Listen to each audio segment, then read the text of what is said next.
நம்பிக்கை இன்னும் எனக்கு வரவில்லை. என் மன்னவனின் செய்தியுடன் இங்கு என்னை பார்க்க ஒருவர் வருவார் என்று பயம் தான் எழுகிறது. இது நிஜமா இல்லையா, வெறும் பிரமையா, நான் சொப்பனம் காண்கிறேனா?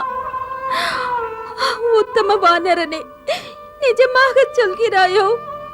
என் சுவாமி இன்னும் என்னை நினைத்துக் கொண்டிருக்கிறாரா? என்னை போல் தவிக்கிறாரா? மன்னிக்க வேண்டும் தாயே. பிரபு ராமனின் தவிப்பு தங்களை விட அதிகம் தாயே. அதை விளக்கி சொல்ல வார்த்தைகள் இல்லை. தாம் இங்கு ராட்சசிகளிடத்தில் அமைதியற்ற தங்கள் நிலையை சொல்லலாம். பாவம் என் பிரபுவின் நிலையோ, அமைதியற்ற தன் மனக்குமரலை யாரிடம் போய் சொல்வார்?